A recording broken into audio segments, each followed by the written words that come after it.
Ladies and gentlemen, please welcome to the stage Illinois Lieutenant Governor Juliana Stratton and Wisconsin Lieutenant Governor Mandela Barnes.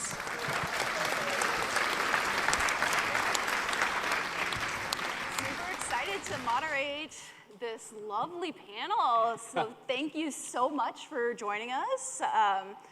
So the role of the lieutenant governor ranges wildly across this country. So I think it would be really helpful if we started this, this conversation off with what your respective roles are in your states, how that, plays into the role of your governors, and what your portfolios are. Well, I'll start. First of all, good afternoon, everyone. So glad to see you, and I'm excited to be here today. Hello.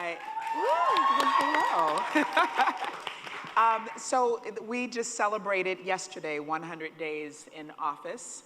And one of the things that was really important in our administration, not just through the campaign, but also with the administration, was that Governor Pritzker views me as a partner in this endeavor. And it's something that was sort of set up from the very beginning.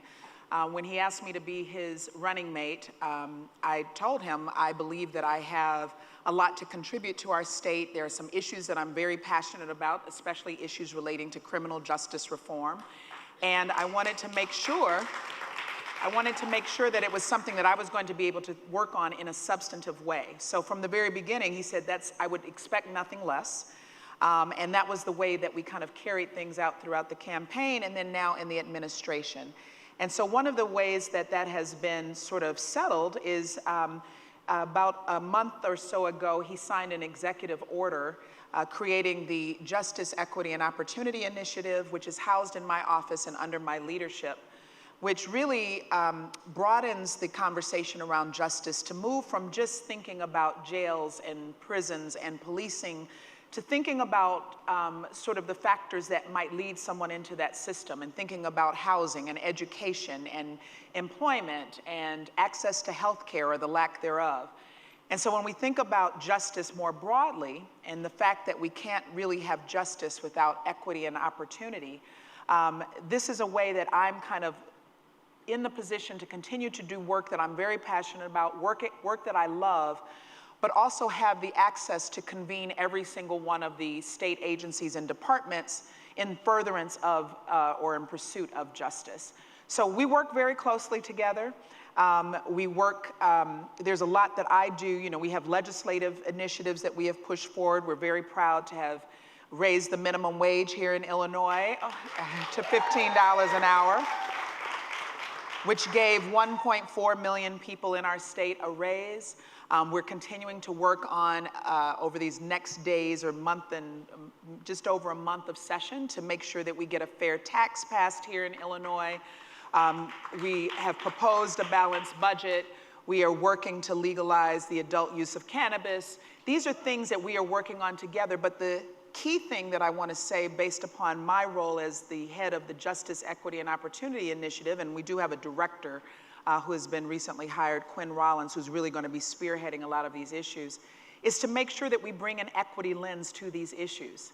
That, never before in our state have we been intentional about thinking about these issues through an equity lens, and the disparate treatment that we see with different communities, many communities that perhaps have never really had anyone really paying attention to how policy can cause harm. And some of you who know me know I'm a restorative justice practitioner, and so I'm always thinking about policy making through the lens of, is it causing harm to the community, or is it helping to repair harm that's been done?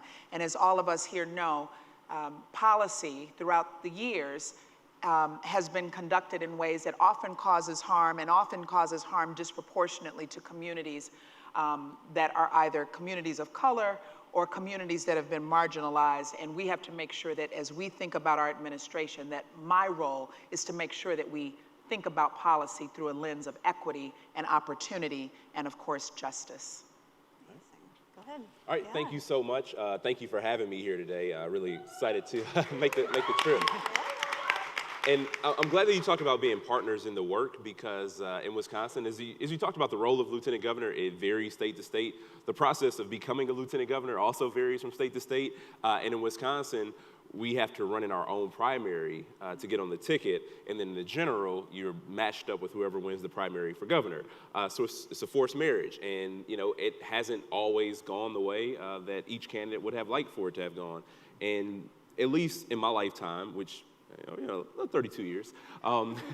There haven't always been great relationships between the governor and the lieutenant governor for various reasons. Sometimes the governor will not pick the candidate that ends up winning the primary for lieutenant governor. But fortunately, who I was matched with, our now governor, Tony Evers, we have a really great working relationship as well. And you're going to rise or fall depending on that relationship that you have with the governor. And so I was honored to be matched up with him in the legislature.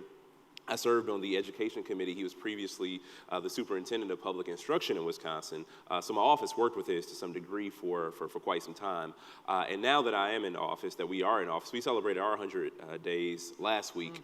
And my focus in the office is equity and sustainability. We are home to some of the worst disparities amongst racial lines in the state of Wisconsin.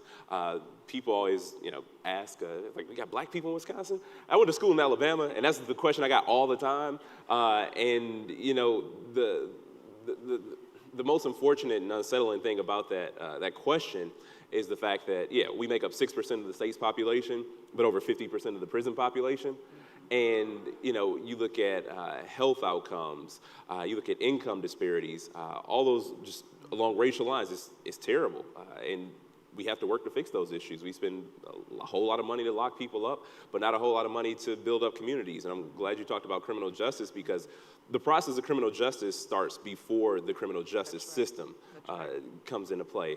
And that's what we have to make sure we're investing into in pre-K and in our K-12 education to divert our young people who don't always have the resources that they need.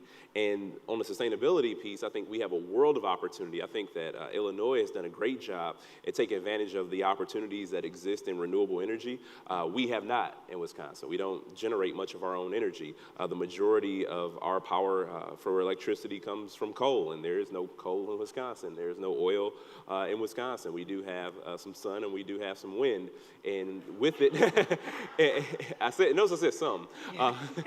But with it comes a world of opportunity.